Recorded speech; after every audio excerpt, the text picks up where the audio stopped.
స్వర్ణ గ్రామం పేరుతో ఐఏఎస్లు పల్లె నిద్ర చేయాలని సీఎం చంద్రబాబు ఆదేశించారు. ప్రభుత్వం చేసిన మంచిని ప్రజలకు చెప్పుకోవాలని స్పష్టం చేశారు. రాష్ట్రంలో అమలు చేస్తున్న సంక్షేమ పథకాల్లో పొరుగు రాష్ట్రాల్లో 4వ వంతు కూడా అమలు చేయటం లేదని సీఎం వ్యాఖ్యానించారు. రాష్ట్ర ప్రభుత్వం అమలు చేస్తున్న పథకాల గురించి విస్తృతంగా ప్రజల్లోకి తీసుకువెళ్లాలని ఆదేశించారు. స్వర్ణ గ్రామం పేరుతో ఐఏఎస్లు పల్లె నిద్ర చేయాలని సీఎం చంద్రబాబు ఆదేశించారు. ఉన్నతాధికారులు 3 రోజులు 2 రాత్రులు పల్లె నిద్ర చేయాలని నిర్ణయించారు. మంత్రివర్గ సమావేశం అనంతరం మంత్రులతో సీఎం పలు అంశాలపై మాట్లాడారు. ప్రజలకు ఎంతో చేసి సరైన ప్రచారం చేసుకోలేకపోతున్నామని వ్యాఖ్యానించారు. కేంద్ర ప్రభుత్వం నిర్వహిస్తున్న కర్మయోగి ట్రైనింగ్ ప్రోగ్రాంపై చర్చించారు. శాఖలకు స్వయం ప్రతిపత్తి కల్పించే దిశగా ఆప్కాప్ను ఎలా వినియోగించాలనే అంశంపై మంత్రులతో మాట్లాడారు. ప్రభుత్వం చేసిన మంచిని ప్రజలకు చెప్పుకోవాలని స్పష్టం చేశారు. రాష్ట్రంలో అమలు చేస్తున్న సంక్షేమ పథకాల్లో పొరుగు రాష్ట్రాల్లో 4వ వంతు కూడా అమలు చేయటం లేదని సీఎం వ్యాఖ్యానించారు. రాష్ట్ర ప్రభుత్వం అమలు చేస్తున్న పథకాల గురించి విస్తృతంగా ప్రజల్లోకి తీసుకువెళ్లాలని ఆదేశించారు. ప్రతి శాఖ కేంద్ర పథకాలను అధ్యయనం చేసి రాష్ట్రానికి నిధులు వచ్చేలా ప్రయత్నం చేయాలని మంత్రులకు సీఎం సూచించారు. ఋషికొండ ప్యాలెస్ పైన మంత్రులతో సీఎం చర్చించారు. ఋషికొండపై జగన్ నిర్మించిన భవనాలను ఏం చేయాలన్న దానిపైన మరోమారు చర్చించారు. మొదట మంత్రులంతా ఋషికొండ ప్యాలెస్ను సందర్శించాలని సీఎం చంద్రబాబు సూచించారు. ఆ తర్వాత ఏం చేద్దామన్న అంశంపై మంత్రులు అభిప్రాయాలు చెప్పాలని సీఎం చంద్రబాబు తెలిపారు. గత ప్రభుత్వంలో ఓ పద్ధతి లేకుండా అవుట్సోర్సింగ్ ఉద్యోగాలను ఆప్కాస్ ద్వారా దుర్వినియోగం చేసిందని చంద్రబాబు మండిపడ్డారు. విచ్చలవిడి నియామకాలతో వ్యవస్థల్ని దుర్వినియోగం చేసిందని ఆగ్రహం వ్యక్తం చేశారు. ఒక టీటీడీలోనే 4,000 మంది అవుట్సోర్సింగ్ ఉద్యోగులు ఉన్నారని చెప్పారు. అవుట్సోర్సింగ్ ఉద్యోగాలకు సరైన విధి విధానాలు అవసరమని స్పష్టం చేశారు. దీనిపై ఒక మంత్రివర్గ ఉపసంఘం ఏర్పాటు చేసి అవుట్సోర్సింగ్ నియామకాలను సక్రమ పద్ధతికి తీసుకువద్దామని సూచించారు. ఎన్డీఏ కూటమి ప్రభుత్వం మరో అభివృద్ధి కార్యక్రమానికి శ్రీకారం చుట్టింది. తిరుపతి, పళని మధ్య ఆర్టీసీ బస్సు కొత్త సర్వీసులను డిప్యూటీ సీఎం పవన్ కళ్యాణ్ ప్రారంభించారు. భక్తులు కోరటంతో బస్సులు ఏర్పాటు చేయడం జరిగిందని పవన్ కళ్యాణ్ తెలిపారు. 500 కిలోమీటర్ల దూరాన్ని ఈ బస్సు 11 గంటల్లో చేరుతుందని చెప్పారు. ఎన్డీఏ కూటమి ప్రభుత్వం మరో అభివృద్ధి కార్యక్రమానికి శ్రీకారం చుట్టింది. తిరుపతి, పళని మధ్య ఆర్టీసీ బస్సు కొత్త సర్వీసులను డిప్యూటీ సీఎం పవన్ కళ్యాణ్ ప్రారంభించారు. ఈ కార్యక్రమంలో మంత్రి రాంప్రసాద్ రెడ్డి, ఆర్టీసీ చైర్మన్ కొండకల్ల నారాయణ హాజరయ్యారు. మంగళగిరి క్యాంపు కార్యాలయం వద్ద ఆర్టీసీ సర్వీసును ఘనంగా ప్రారంభించారు. ఈ సందర్భంగా పవన్ కళ్యాణ్ మాట్లాడుతూ, ఫిబ్రవరిలో తమిళనాడులో దైవ దర్శనాలకు వెళ్లినప్పుడు నేరుగా బస్సు సౌకర్యం ఏర్పాటు చేయాలని భక్తులు పవన్ కళ్యాణ్ కోరారని గుర్తు చేశారు. భక్తుల విజ్ఞప్తి మేరకు సీఎం చంద్రబాబు దృష్టికి ఈ విషయం తీసుకువెళ్లగానే ఆమోదించారని చెప్పారు. తిరుపతి, పళని బస్సు సర్వీస్ ప్రారంభించడం ఆనందంగా ఉందన్నారు. ఈ క్రమంలో భక్తులు అడగటంతో ఏర్పాటు చేయడం జరిగిందని పవన్ తెలిపారు. 505 కిలోమీటర్ల దూరాన్ని ఈ బస్సు 11 గంటల్లో చేరుతుందని చెప్పారు. రోజు టీపీటీవై పళనిలో రాత్రి 8 గంటలకు బస్సు బయలుదేరి చిత్తూరు, కృష్ణగిరి, ధర్మపురి మీదుగా గమ్యం చేరుతాయి. ఈ ఆర్టీసీ బస్సుల టికెట్ ధరలు పెద్దలకు 680 రూపాయలు, పిల్లలకు 380 రూపాయలుగా నిర్ణయించినట్లు పవన్ కళ్యాణ్ తెలిపారు. ఈ ట్రైబల్ ఏరియాస్కి వెళ్ళినప్పుడు రోడ్లు ఎలా ఉండవు, చాలా సమస్యల మీద, జనవాణి సమస్యల మీద, కార్యక్రమాల మీద, అంటే ఎవరైనా ఏం కోరుకుంటామంటే ఒక సమస్య చెప్పిన వెంటనే పరిష్కారం తొందరగా వస్తే మనం ఆశిస్తాం. ఒకసారి మనసున్నా కానీ అన్నిసార్లు జరగదు. కానీ ప్రత్యేకించి ఇది మురుగున్న ఆశీస్సులు అనుకుంటాం. చెప్పిన వెంటనే ఆయన కోరిక, ఆయన భక్తుల కోరిక ఎంత తీవ్రమైంది, ఎంత బలీయమైందంటే చెప్పిన అరగంటకల్లా పని అయిపోయింది. అంటే అది మురుగన్ తాలూకు శక్తి అది. సో దీనివల్ల ఉపయోగించుకున్నది ప్రత్యేకించి మన తిరుపతి నుంచి కానీ మన ఆంధ్ర నుంచి అటు తిరుత్తని, పళని వెళ్ళాలనుకున్నా, అలాగే తిరుత్తని, పళని నుంచి తిరుపతి రావాలనుకున్నా ఈ బస్ సౌకర్యం చాలా వెసులుబాటు చాలా బాగుంటుంది. ఈ రూట్ లెంత్ 505 కిలోమీటర్లు. సో కొత్త 2 లగ్జరీ బస్సులని ఏర్పాటు చేయడం జరిగింది. ఇది తిరుపతి 8 గంటలకి రాత్రి వెళ్తే పొద్దున 7 o'clockకి పళని, అలాగే పళనిలో రాత్రి 8 గంటలకి స్టార్ట్ అయితే తిరుపతిలో 8 గంటలకు వస్తుంది. ఆంధ్రప్రదేశ్ రాష్ట్ర మంత్రిమండలి పలు కీలక నిర్ణయాలను తీసుకుంది. గోదావరి జలాలను పోలవరం నుండి బనకచెర్లకు తీసుకువెళ్లాలనే లక్ష్యంతో జలహారతి కార్పొరేషన్ను ఏర్పాటు చేసేందుకు కేబినెట్ ఆమోద ముద్ర వేసింది. అనకాపల్లి జిల్లాలో క్యాప్టివ్ పోర్టు ఏర్పాటుకు మంత్రివర్గం గ్రీన్ సిగ్నల్ ఇచ్చింది. ముఖ్యమంత్రి చంద్రబాబు నాయుడు అధ్యక్షతన జరిగిన కేబినెట్ సమావేశ వివరాలను సమాచార శాఖ మంత్రి కొలుసు పార్థసారథి మీడియాకు వివరించారు. ఆంధ్రప్రదేశ్ రాష్ట్ర మంత్రివర్గ సమావేశం గురువారం వెలగపూడిలోని సచివాలయంలో ముఖ్యమంత్రి చంద్రబాబు అధ్యక్షతన భేటీ అయింది. సమావేశానికి రాష్ట్ర మంత్రులు, వివిధ శాఖల ముఖ్య అధికారులు పాల్గొన్నారు. ఎజెండాలో పొందుపరిచిన 9 ముఖ్య అంశాలపై సమావేశంలో చర్చించి ఆమోదముద్ర వేశారు. సమావేశంలో తీసుకున్న నిర్ణయాలను మంత్రి పార్థసారథి వివరించారు. అనకాపల్లి జిల్లా డిఎల్పురంలో 1.35 లక్షల కోట్లతో చేపట్టనున్న Arcelor Mittal Nippon corporation capital port నిర్మాణం కోసం కేబినెట్ ఆమోదం తెలిపిందన్నారు. పోలవరం నుండి బనకచెర్ల వరకు గోదావరి జలాలను తీసుకువెళ్లే ప్రాజెక్టును సాకారం చేసేందుకు జలహారతి ప్రాజెక్టులకు 85,000 కోట్లు అవుతాయని అంచనా వేసి జలహారతి పేరిట కార్పొరేషన్ ఏర్పాటు చేసి స్పెషల్ పర్పస్ వెహికల్ ఏర్పాటు చేసేందుకు కేబినెట్ ఆమోదముద్ర వేసింది. పోలవరం ప్రాజెక్టు జల విద్యుత్ కేంద్రం నిర్మాణంలో ఏపీ జెన్కో, నవయుగ ఇంజనీరింగ్ లిమిటెడ్ కంపెనీలకు ఆర్బిట్రేషన్ అవార్డుగా 1735 కోట్లు చెల్లించేందుకు మంత్రిమండలి ఆమోదం తెలిపిందన్నారు. ఏపీఎస్ఎఫ్ఎల్లో భాగంగా ఉన్న డ్రోన్ కార్పొరేషన్ను విడదీసి ప్రత్యేకంగా ఏపీడీసీ పేరుతో స్వతంత్ర సంస్థగా ఏర్పాటు చేయాలని మంత్రిమండలి నిర్ణయించిందన్నారు. చింతలపూడి లిఫ్ట్ లైనింగ్ పనులపై విచారణ చేపట్టాలని మంత్రిమండలి నిర్ణయించింది. ఏప్రిల్ నెలలో ఐఏఎస్ అధికారులు 3 రోజులు పల్లె నిద్ర చేయాలని ప్రభుత్వం నిర్ణయించిందన్నారు. హట్కో నుండి పవర్ ఫైనాన్స్ కార్పొరేషన్కు 710 కోట్లు రుణాలు తీసుకునేందుకు ప్రభుత్వం గ్యారంటీ ఇవ్వాలని తీర్మానించారు. పర్యాటకానికి ఊతం ఇచ్చేలా స్టార్ హోటల్స్లో బార్ లైసెన్స్ ఫీజును 25 లక్షలకు తగ్గించాలని నిర్ణయం తీసుకున్నట్లు వెల్లడించారు. యువజన పర్యాటక శాఖల జీవోల రాటిఫికేషన్కు మంత్రివర్గం అంగీకారం తెలిపింది. పాస్టర్ ప్రవీణ్ మరణంపై ప్రతిపక్షం రాజకీయం చేస్తుందన్న విషయం చర్చకు వచ్చింది. మీడియాకు ఇచ్చే అక్రిడిటేషన్ విషయంలో సబ్ కమిటీ ఏర్పాటు చేసి తదుపరి కేబినెట్లో నిర్ణయం తీసుకోవాలని నిర్ణయించారు. ప్రెస్టీజియస్ ప్రాజెక్ట్ ఈ రాష్ట్రంలో అన్ని ప్రాంతాలు సర్వతోముఖ అభివృద్ధి చెందటానికి ముఖ్యమంత్రి గారు పడుతున్న తాపత్రయం కానివ్వండి, లేకపోతే ఆయన చేస్తున్న ఆలోచనలు కానివ్వండి, పోలవరం బనకచెర్ల లింక్ ఉందో ఆ ప్రాజెక్టు నిర్మాణం కానివ్వండి, సర్వే కానివ్వండి, ఇవన్నీ చేయటానికి ఒక కంపెనీని ఏర్పాటు చేయాలని చెప్పేసి జలహారతి కార్పొరేషన్ పేరుతో స్పెషల్ పర్పస్ వెహికల్ ఏర్పాటు చేసేందుకు ఒక ప్రతిపాదన కేబినెట్ దగ్గరికి వచ్చింది. దాన్ని ఆమోదించుకోవడం జరిగిందని చెప్పేసి మనం చేస్తాం. ఈ ప్రాజెక్టు ఎవరు ఊహించిన విధంగా మరి రాష్ట్రంలో ఉన్న జలవనరులన్నింటినీ వినియోగించుకుని అన్ని ప్రాంతాలు కూడా అభివృద్ధి చెందాలనే లక్ష్యంతో ప్రత్యేకంగా రాయలసీమ ఇప్పుడు దాకా ఏదైతే మనం కరువు సీమగా మనం అనుకుంటూ ఉండేవామో దీన్ని రత్నాల సీమగా మార్చాలనే లక్ష్యంతో అక్కడ కూడా పుష్కలంగా నీళ్లు లభించాలనే లక్ష్యంతో ఈ ప్రాజెక్ట్ ని ముఖ్యమంత్రి గారు చాలా సీరియస్ గా తీసుకున్నారని చెప్పేసి తీసుకుంటమే కాకుండా ఈ 4 సంవత్సరాల్లో కూడా ఈ ప్రాజెక్ట్ మీద కన్సిడరబుల్ పురోగతి రావాలనే లక్ష్యంతో ఈ ప్రభుత్వం పనిచేస్తుందని చెప్పేసి మనం చేస్తాం. వైఎస్ వివేక హత్య కేసులో నిందితుడిగా ఉన్న అవినాష్ రెడ్డి బెయిల్పై యథేచ్ఛగా బయట తిరగటం వల్లనే న్యాయం జరగటం లేదని పీసీసీ అధ్యక్షురాలు వైఎస్ షర్మిల అభిప్రాయపడ్డారు. సునీతకు 2 పిల్లలున్నారని, కానీ ఆమె ప్రాణాలకు రక్షణ లేదని షర్మిల ఆందోళన వ్యక్తం చేశారు.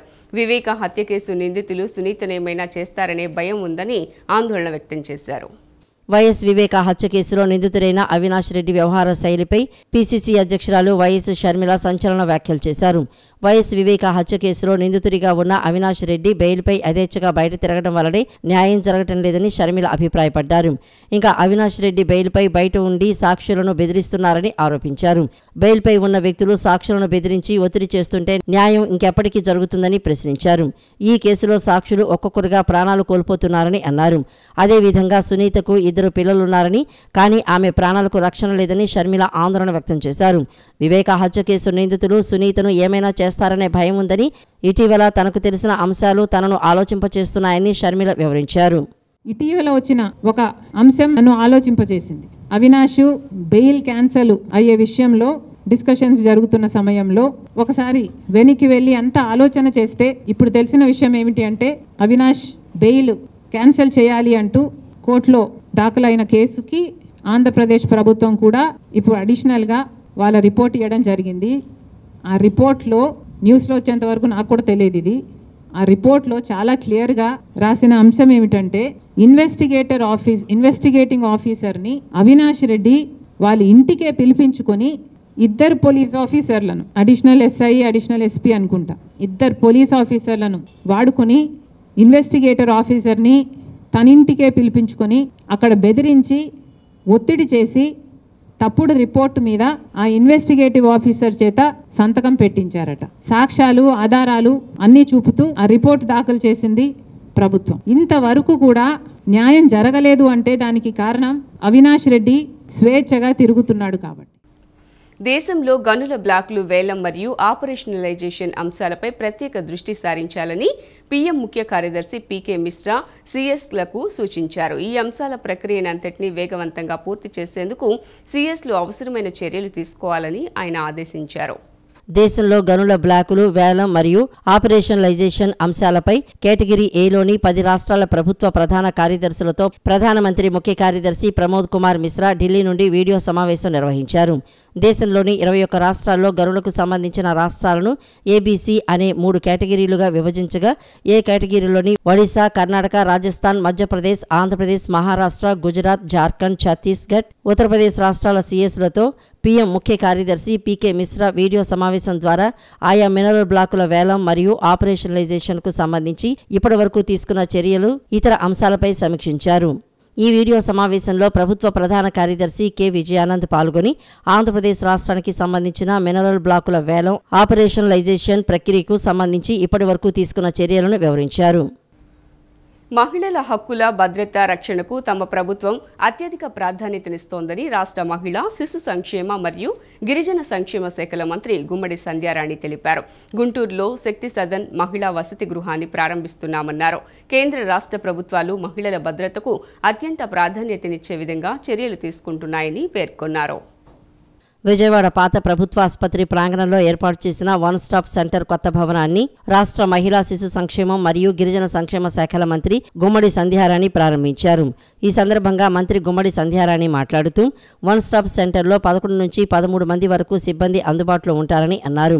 ఈ వన్ స్టాప్ సెంటర్ 24 గంటల పాటు బాధిత మహిళలకు అందుబాటులో ఉంటుందన్నారు.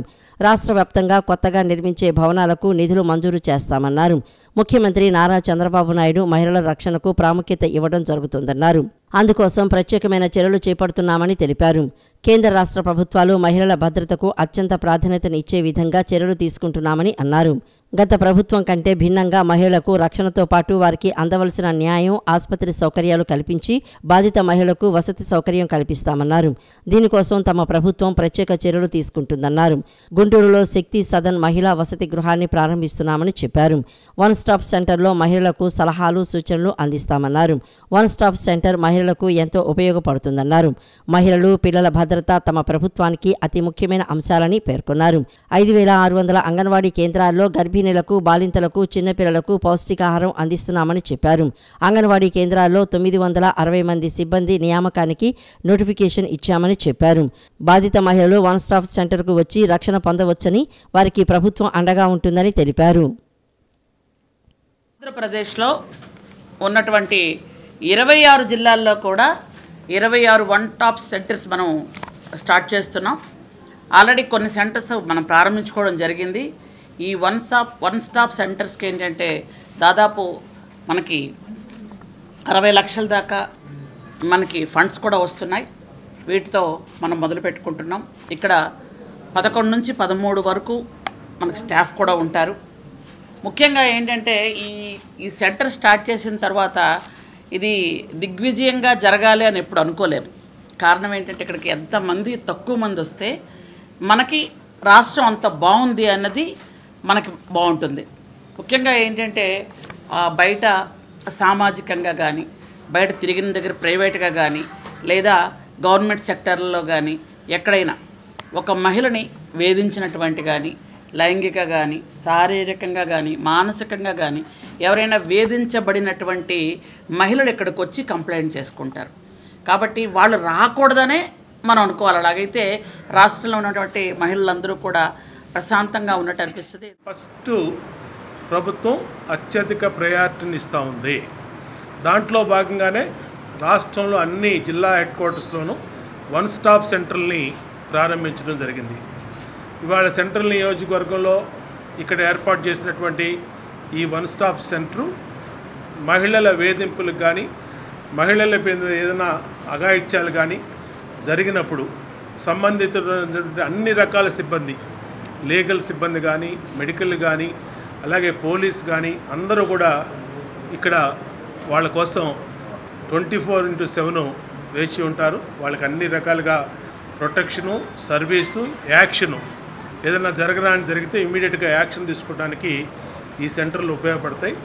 అటు పోలీసుల పరంగా కఠినమైన చట్టాలని, మహిళల మీద దాడులు కానీ, మహిళల మీద వేధింపులు కానీ వాటిని కూడా ఏర్పాటు చేశాం.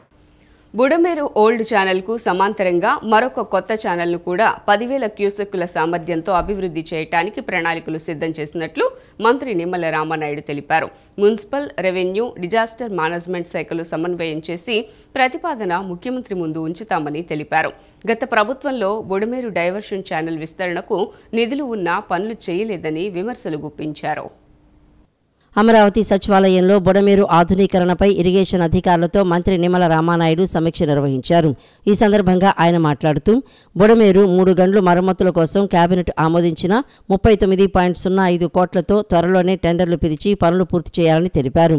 గత టీడీపీ హయాంలోనే బుడమేరు డైవర్షన్ ఛానల్ 37,500 క్యూసెక్కులకు పెంచేలా 464 కోట్లతో టెండర్లు అప్పగించి 80% పనులు పూర్తి చేశామని, గత ప్రభుత్వంలో బుడమేరు డైవర్షన్ ఛానల్ విస్తరణకు నిధులు ఉన్నా మిగిలిన 20% పనులు చేయలేదని పేర్కొన్నారు.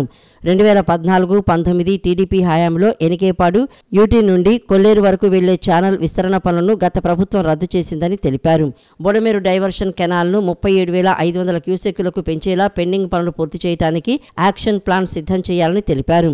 బుడమేరు వరదల నియంత్రణకు డిజాస్టర్ మేనేజ్మెంట్ కింద కేంద్ర సహకారంతో ముందుకు వెళ్లేలా ప్రపోజల్స్ తయారు చేశామని చెప్పారు.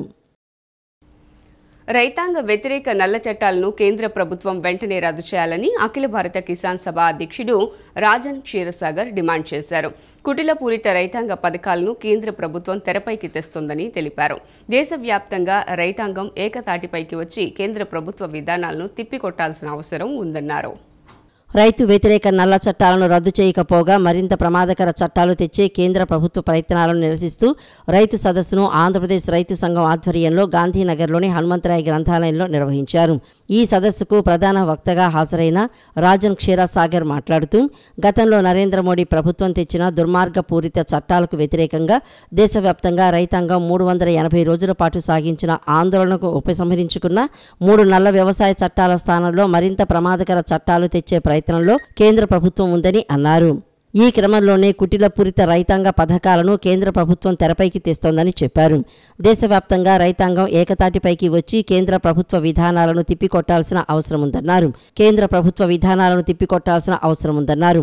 ఆంధ్రప్రదేశ్ రైతు సంఘం ప్రధాన కార్యదర్శి కేవీవి ప్రసాద్ మాట్లాడుతూ అఖిల భారత కిసాన్ సభ జాతీయ మహాసభలు ఈ నెల 15, 16, 17 తేదీల్లో తమిళనాడులోని నాగపట్నంలో జరుగుతాయని, ఈ క్రమంలో రైతులను జాతీయ మహాసభలకు వచ్చే విధంగా సన్మార్గం చేసేందుకు రైతు సదస్సును విజయవాడలో నిర్వహిస్తున్నట్లు చెప్పారు. 13 महीने आंदोलन चला करके एक ही मांग 2 महत्वपूर्ण कानून ये संयुक्त किसान मोर्चा आंदोलन के जरिए सरकार से मांगता रहा. सरकार ने लिखित रूप में आश्वासन दिया कि एमएसपी का लीगल गारंटी किया जाएगा और वो हमें एमएसपी चाहिए C2+50%, जिसे स्वामीनाथन कमीशन ने रेकमेंड किया. मुझे फख्र है कि इस स्वामीनाथन कमीशन जो किसान आत्महत्याओं के लिए बना, उस स्वामीनाथन कमीशन में एकमात्र किसान प्रतिनिधि जो हमारे संगठन के दिवंगत नेता रहे, कॉमरेड अतुल कुमार अंजान जी रहे, जिनके चलते C2+50% ये फॉर्मूला तय करना पड़ा. C2 का मतलब कॉम्प्रिहेंसिव कॉस्ट है. वो कॉम्प्रिहेंसिव कॉस्ट में हमारे किसानी में जो सारा लागत खर्चा है. సుబ్రహ్మణ్య షష్ఠిని పురస్కరించుకుని ఇంద్రకీలాద్రిపై సుబ్రహ్మణ్య స్వామి కళ్యాణాన్ని ఋత్వికులు నేత్రపర్వంగా నిర్వహించారు. శ్రీ వల్లి దేవసేన సమేత సుబ్రహ్మణ్యేశ్వర స్వామి ఉత్సవమూర్తులకు మంగళ స్నానాలు చేయించిన తర్వాత వధూవరులుగా అలంకరించారు. వేద పండితుల మంత్రోచ్చరణ నడుమ కళ్యాణాన్ని నిర్వహించారు. సుబ్రహ్మణ్య షష్ఠిని పురస్కరించుకుని ఇంద్రకీలాద్రిపై శ్రీ వల్లి దేవసేన సమేత సుబ్రహ్మణ్య స్వామి వారి కళ్యాణం వైభవంగా నిర్వహించారు. అమ్మవారి ఆలయ ప్రాంగణంలోని కళావేదికపై స్వామివారి కళ్యాణోత్సవం వైభవంగా నిర్వహించారు. పలువురు ఉభయదాతలు, భక్తులు పాల్గొన్నారు. తొలుత స్వామివారి ఆలయం నుంచి ఉత్సవమూర్తులను ఊరేగింపుగా కళ్యాణ వేదిక వద్దకు తీసుకురాగా ఆలయ అర్చకులు పూజా కార్యక్రమాలు నిర్వహించారు. కళ్యాణోత్సవంలో భాగంగా మాంగళ్య ధారణ జరిగింది. ఉత్సవంలో పాల్గొన్న ఉభయదాతలకు ప్రత్యేక క్యూలైన్ మార్గం ద్వారా అమ్మవారి దర్శనానికి అనుమతించారు. 4 రోజుల పర్యటన నిమిత్తం 16వ ఆర్థిక సంఘం ఈ నెల 14న రాష్ట్రానికి రానుంది. ఆర్థిక సంఘంతో ఈ నెల 16న ముఖ్యమంత్రి నారా చంద్రబాబు నాయుడు సమావేశం కానున్నారు. 16వ ఆర్థిక సంఘానికి రాష్ట్ర ఆర్థిక పరిస్థితిని వివరించి తగు సాయం చేయాలని కోరనున్నారు. దీనిపై సన్నాహకంగా ఆర్థిక శాఖ అధికారులతో ముఖ్యమంత్రి నిన్న సచివాలయంలో సమీక్ష నిర్వహించారు. ఈ సమావేశంలో ఆర్థిక శాఖ మంత్రి పయ్యావుల కేశవ్, రాష్ట్ర ఆర్థిక శాఖ ముఖ్య కార్యదర్శి పీయూష్ కుమార్, ఇతర అధికారులు పాల్గొన్నారు. వక్ఫ్ సవరణ బిల్లు ఉమ్మడి తెలుగు రాష్ట్రాల ప్రజలు, మైనారిటీ హక్కులకు వక్ఫ్ వ్యతిరేకంగా రాజ్యాంగ విరుద్ధమని కొల్లుకొండ శివాజీ అన్నారు. కక్ష సాధింపుతోనే ఈ బిల్లును తీసుకువస్తున్నారని, ఆంధ్రప్రదేశ్లో ఈ బిల్లు అమలు కాకుండా చూడాలని గవర్నర్ అబ్దుల్ నజీర్ను కోరినట్లు తెలిపారు. కొల్లుకొండ శివాజీ నేతృత్వంలో పార్టీ నాయకులు గురువారం సాయంత్రం గవర్నర్ అబ్దుల్ నజీర్ను వక్ఫ్ బిల్లులను వ్యతిరేకిస్తూ వినతిపత్రాన్ని అందజేశారు. అనంతరం ఆయన మీడియాతో మాట్లాడుతూ చాలా రాష్ట్రాల్లో మోదీ ప్రభుత్వం ఎన్ఆర్సీ, సిఏఏ అమలు చేసినప్పుడు భారతదేశంలో అనేక రాష్ట్రాలు బాహాటంగా ప్రకటించాయని తెలిపారు. 2014కు ముందు చేసిన విభజన చట్టం సరిగా లేదని అందరూ చెబుతున్నారని, అటువంటి దానికి సవరణ చేస్తే తెలుగు రాష్ట్రాలకు, ఏపీకి ఉపయోగమన్నారు. ప్రత్యేక హోదా, నిధులు, పరిశ్రమలు, పెట్టుబడులు, ఉద్యోగాలు వస్తాయని తెలిపారు. అది చేయకుండా వక్ఫ్ ఆస్తుల మీదనే కన్నేసి బిల్లు తెచ్చారని, ఇది చెల్లదని, రాజ్యాంగ వ్యతిరేకమని గవర్నర్ దృష్టికి తీసుకువెళ్లామన్నారు. అదేవిధంగా జనగణనలో కులగణన చేయాలన్నారు. స్థానిక సంస్థల ఎన్నికల్లో బీసీలకు 42% రిజర్వేషన్ కల్పించాలని కోరారు. ఏదైతే ప్రధానంగా 3-4 అంశాలు గౌరవ గవర్నర్ నజీర్ అహ్మద్ గారి దృష్టికి తీసుకెళ్లడం జరిగింది. అందులో ప్రధానంగా వక్ఫ్ అమెండ్మెంట్ బిల్ ఆంధ్రప్రదేశ్ తెలుగు ప్రజలకి, మైనారిటీ హక్కులకి, అలాగే వక్ఫ్కి వ్యతిరేకం, అన్కాన్స్టిట్యూషనల్, కక్ష సాధింపు మూలంగానే ఇది తీసుకొస్తా ఉన్నారు. ఇది ఆంధ్రప్రదేశ్లో అమలు కాకుండా చూడండి, మీ ద్వారా మేము రాష్ట్ర ప్రభుత్వాన్ని విజ్ఞప్తి చేస్తున్నాం, మీరు తెలియజేయండి అని చెప్పాము. చాలా రాష్ట్రాల్లో మోడీ గవర్నమెంటు ఎన్ఆర్సీ, సిఏఏ అమలు చేసినప్పుడు భారతదేశంలో కూడా చాలా రాష్ట్రాలు అమలు చేయవు అని చెప్పి బాటంగా ప్రకటించిన సంగతి మీకు తెలుసు. ప్రజలందరూ ఏం కోరుకుంటున్నారు? అయ్యా 2014కు ముందు ఏదైతే విభజన చట్టం చేశారో ఆ విభజన చట్టం సరిగ్గా లేదు అని చెప్తా ఉన్నారు. అటువంటి దానికి సవరణ చేస్తే తెలుగు రాష్ట్రాలకి, ఆంధ్రప్రదేశ్కి ఉపయోగం. శ్రీ వైష్ణవ మహాదివ్య క్షేత్ర సేవా సంఘం ఆధ్వర్యంలో శ్రీవారి వైభవోత్సవ సహిత హనుమాన్ చాలీసా సమాపనోత్సవాలు ఈ నెల 7 నుండి 13వ తేదీ వరకు నిర్వహిస్తున్నట్లు సంఘం కార్యదర్శి దూపుగుంట్ల శ్రీనివాసరావు తెలిపారు. ఈ సందర్భంగా కృష్ణా తీరాన బబ్బూరి గ్రౌండ్స్లో నమూనా ఆలయాన్ని ఏర్పాటు చేసి శ్రీవారి ఉదయాస్తమాన సేవలు నిర్వహిస్తున్నామన్నారు. దత్త పీఠాధిపతి గణపతి సచ్చిదానంద స్వామి వారి పర్యవేక్షణలో హనుమాన్ చాలీసా పారాయణ కార్యక్రమం జరుగుతోందని వివరించారు. కృష్ణానది తీరాన గల బబ్బూరి గ్రౌండ్స్లో శ్రీ వైష్ణవ మహాదేవ క్షేత్ర సేవా సంఘం ఆధ్వర్యంలో విలేకరుల సమావేశం ఏర్పాటు చేశారు. ఈ సందర్భంగా శ్రీవారి వైభవోత్సవ సహిత హనుమాన్ చాలీసా సమనోత్సవాల ఆహ్వాన పత్రికను ఆవిష్కరించారు. అనంతరం సంఘం కార్యదర్శి దూపుగుంట్ల శ్రీనివాసరావు, మాజేటి వెంకట దుర్గాప్రసాద్, తాడికొండ శ్రీనివాసరావు మాట్లాడుతూ పెనుమాక గ్రామంలో కలలో శ్రీ వైష్ణవ మహాదేవ క్షేత్రంలో 365 రోజుల పాటు అఖండ శ్రీ హనుమాన్ పారాయణ కార్యక్రమం నిర్వహించమన్నారు. ముగింపు కార్యక్రమానికి సంకేతంగా బాబూరి గ్రౌండ్స్లో ఈ నెల 7 నుండి 13వ తేదీ వరకు 50,000 మంది భక్తులతో హనుమాన్ చాలీసా పారాయణం ఏర్పాటు చేశామని చెప్పారు.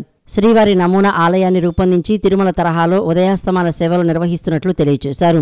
ఈ ఉత్సవాలలో భాగంగా 4వ తేదీ సాయంత్రం వందలాది మంది భక్తులతో శోభాయాత్ర నిర్వహిస్తున్నామని అన్నారు. విద్యాధరపురంలోని అష్టాక్షరి ఆలయం నుండి ప్రారంభమయ్యే ఈ శోభాయాత్ర విజయవాడ పురవీధుల మీదుగా సాగి బబ్బూరి గ్రౌండ్ ప్రాంగణానికి చేరుకుంటుందన్నారు. ఏడాది పాటు నిర్విరామంగా హనుమాన్ చాలీసా పారాయణం చేసిన భక్తులను అయోధ్య రామమందిర దర్శనానికి తీసుకువెళ్తామని చెప్పారు. ప్రతిరోజు సాయంత్రం 6 గంటల నుండి 8 గంటల వరకు ప్రఖ్యాత గాయకులు ఎంఎస్ రామారావు మనవడు ఎంఎస్ శ్రీనివాస్ సుందరకాండ హనుమాన్ చాలీసా పారాయణం చేస్తామని వారు వివరించారు. చేయడం జరుగుతుంది.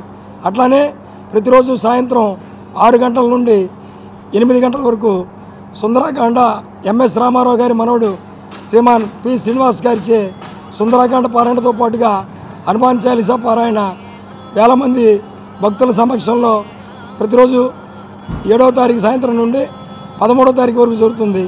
13వ తారీఖు ఆదివారం సుమారు 50,000 మంది భక్తులతో ఇక్కడ దత్తపీఠం, మైసూరు దత్తపీఠం శ్రీమాన్ శ్రీ గణపతి సత్యనారాయణ స్వామీజీ వారి ప్రత్యక్ష పర్యవేక్షణలో సాక్షాత్తు ఆయన ఆంజనేయ స్వామికి సంబంధించిన అవతారంగా, దత్తావతారంగా ఉన్నటువంటి ఆయన ప్రత్యక్ష పర్యవేక్షణలో 50,000 మంది భక్తులతో ఆయన పాడుతూ మనందరి చేత హనుమాన్ చాలీసా చేయిస్తారు. స్వామివారి కళ్యాణం దిగ్విజయంగా జరుగుతుందని మేము ఆశిస్తూ అందరికీ కూడా అక్కడ ఏర్పాట్లు భోజన వసతి అలాగే కళ్యాణానికి ఉన్నటువంటి కార్యక్రమానికి అన్ని ఏర్పాట్లు చేశాము. ఈ యొక్క కార్యక్రమం అంతా మా క్షేత్రం యొక్క ప్రెసిడెంట్ అంటే అధ్యక్షులు శ్రీమాన్ చలవాది మల్లికార్జున ఆధ్వర్యంలో, అలానే మా సెక్రటరీ గారు దుప్పకొండ శ్రీనివాస్ గారు, అలానే కమిటీ సభ్యులందరి ఆధ్వర్యంలో కూడా ఈ కార్యక్రమం దిగ్విజయంగా నెరవేరుస్తామని మేము ఆశిస్తూ ఓం నమో వెంకటేశ్వర. కలియుగ ప్రత్యక్ష దైవమైన వెంకటేశ్వర స్వామి యొక్క వైభవోత్సవాలు 7 రోజులు ఏప్రిల్ 7 నుంచి 13 వరకు విజయవాడ బొబ్బూరు గ్రౌండ్స్ నందు భవానీపురం నందు 7 రోజులు కూడా వైభవోత్సవాలు అంటే తిరుమల జరిగే విధంగా ఉదయాస్తమాన సేవలు, సుప్రభాత సేవ నుంచి ఏకాంత సేవ వరకు మరి నిత్యము కళ్యాణం 500 మందితో ఉచితంగా ఈ యొక్క మా క్షేత్రం యొక్క సభ్యుల యొక్క దాతల యొక్క సహకారంతో, మిగిలిన మహనీయుల యొక్క దాతల సహకారంతో ఈ పెద్ద కార్యక్రమం జరుగుతుంది. మీరందరూ రండి, ఈ యొక్క కార్యక్రమాలు ఉచితంగా పాల్గొనండి, మీ యొక్క సహాయ సహకారాలు కూడా అందించండి. స్వామివారి కృపపాత్రలు కానీ. లోక్సభలో వక్ఫ్ సవరణ బిల్లుకు టీడీపీ అధినేత చంద్రబాబు నాయుడు మద్దతివ్వటం సరైన పద్ధతి కాదని వైసీపీ నేత షేక్ ఆసిఫ్ తీవ్ర విమర్శలు చేశారు. పంజా సెంటర్లో ఏర్పాటు చేసిన విలేకరుల సమావేశంలో ఆయన మాట్లాడుతూ చంద్రబాబు ఈ బిల్లుకు అనుకూలంగా ఓటు వేయటం ద్వారా ముస్లిం హక్కులను కాలరాశారని, వారి ప్రయోజనాలను తాకట్టు పెట్టారని ఆరోపించారు. ఇఫ్తార్ విందులో ముస్లింలకు అండగా ఉంటామన్న చంద్రబాబు ఇప్పుడు వక్రబుద్ధి చూపిస్తూ ముస్లింలను మోసం చేశారని షేక్ ఆసిఫ్ మండిపడ్డారు. చంద్రబాబు మొదటి నుంచి ముస్లిం ద్రోహి అని విమర్శించారు. ఎన్ఆర్సీ వ్యవహారంలో కూడా ముస్లింలకు అండగా నిలవలేదని ఆరోపించారు. వైసీపీ మాత్రం ఎప్పుడూ ముస్లింలకు అండగా ఉంటుందని స్పష్టం చేశారు. తమ ఎంపీలు వక్ఫ్ సవరణ బిల్లుకు లోక్సభలో మద్దతు తెలపలేదని, వైసీపీ ముస్లింల హక్కుల కోసం పోరాడుతూనే ఉంటుందని తెలిపారు. వక్ఫ్ సవరణ బిల్లుకి 288 మంది అనుకూలంగా 232 మంది వ్యతిరేకంగా ఓటింగ్ చేయడం జరిగింది. దీనికి ప్రథమ కారణమైన చంద్రబాబు నాయుడు ముస్లిం హక్కులను కాలరాస్తూ ఈ ఒక్క ఎన్డీఏ కూటమికి మద్దతు పలకడం, ఈ వక్ఫ్ సవరణ బిల్లుకి కూడా మద్దతు పలికి ఈ రోజు దేశంలో ఉన్న ముస్లిం సమాజం మొత్తానికి ఎనలేని ద్రోహం చేశాడని చెప్పి చెప్పుకోవడానికి ఇది ఒక నిదర్శనం. మరి ఆంధ్రాలో వచ్చి ఇఫ్తార్ విందులు ఇచ్చి ముస్లిం ప్రజలకి నేను మీకు అండగా ఉంటాను, మీ యొక్క హక్కుల్ని నేను కాపాడుతాను, మిమ్మల్ని నేను అండగా ఉంటూ నేను మీకు అనేక సంక్షేమాలు ఇస్తానని చెప్పేసి మాయ మాటలు చెప్పడం జరుగుతుంది చంద్రబాబు నాయుడు. మరి ఈ రోజు ఈ బిల్లుకి అనుకూలంగా ఓటింగ్ చేసి ఏం సాధిద్దామని చెప్పేసి ముస్లిం సమాజం తరపున మేము చంద్రబాబు నాయుడు గారిని ప్రశ్నిస్తున్నాం. రాష్ట్ర ముఖ్యమంత్రి నారా చంద్రబాబు నాయుడు పుట్టినరోజు వేడుకలను పురస్కరించుకుని పీఎంకేఎం ఫైన్ ఆర్ట్స్ ఆంధ్రప్రదేశ్ చలనచిత్ర వాణిజ్య మండలి సంయుక్త ఆధ్వర్యంలో చంద్రన్న వజ్రోత్సవ వేడుకలు విజయవాడలో నిర్వహించనున్నట్లు South Indian Film Artist Association vice president Koppula Ashok Anand Suresh తెలిపారు. విజయవాడ గాంధీనగర్లో నిర్వహించిన విలేకరుల సమావేశంలో అశోక్ ఆనంద్ సురేష్ మాట్లాడుతూ పీఎంకేఎం ఫైన్ ఆర్ట్స్ ఆధ్వర్యంలో ఏప్రిల్ 16 నుండి 20వ తేదీ వరకు విజయవాడ గాంధీనగర్లోని కందుకూరి కళ్యాణ మండపంలో ప్రతిరోజు సాయంత్రం 5:30 నుండి రాత్రి 10 గంటల వరకు జరుగు కార్యక్రమాల ఆహ్వాన పత్రికను ఆవిష్కరించారు. 5 రోజుల పాటు నాటిక పోటీలు, సాంస్కృతిక కార్యక్రమాలు, కూచిపూడి నృత్య ప్రదర్శనలు, జానపద నృత్య పోటీలు జరుగుతాయని తెలిపారు. పీఎంకేఎం ఫైన్ ఆర్ట్స్ సిఫా అధ్యక్షులైన పసుపులేటి వెంకటరమణ నేతృత్వంలో మొత్తం చంద్రన్న వజ్రోత్సవ వేడుకలు జరుగుతాయని వివరించారు. కని విని ఎరుగని రీతిలో ఘనంగా కార్యక్రమ నిర్వహణకు అన్ని ఏర్పాట్లు చేయటం జరిగిందన్నారు. విభాగానికి సంబంధించిన వారు అందరూ రాష్ట్ర వ్యాప్తంగా 2 రాష్ట్రాల్లో ఉన్న నటీనటులందరూ వచ్చి ఆ కార్యక్రమాల్లో పాల్గొంటారు. 2000 సంవత్సరంలో కూడా స్వర్ణోత్సవ వేడుకలు పసుపులేటి వెంకటరమణ గారు మాత్రమే చేయడం జరిగింది.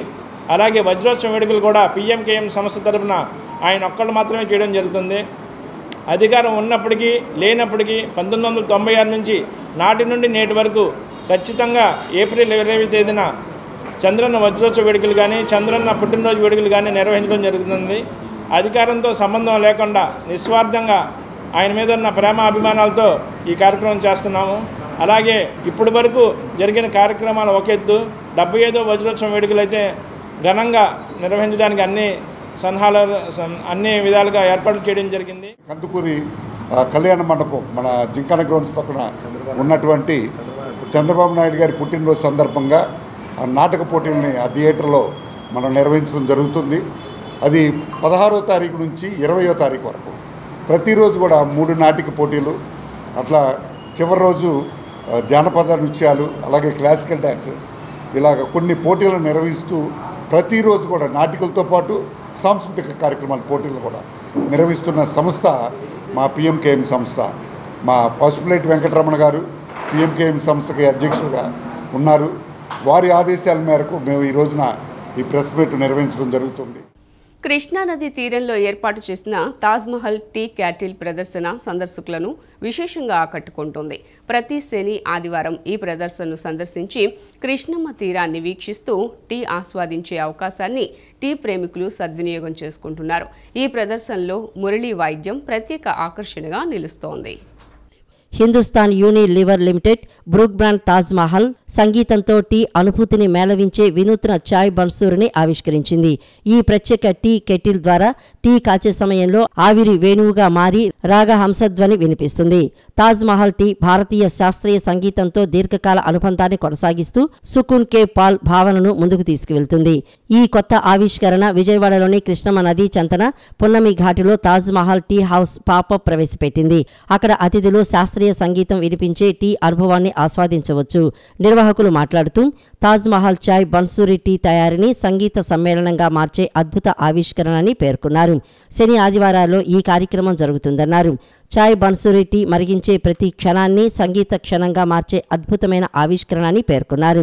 కృష్ణా, గుంటూరులో తమకు ఎక్కువ కొనుగోలుదారులు ఉన్నారని పేర్కొన్నారు.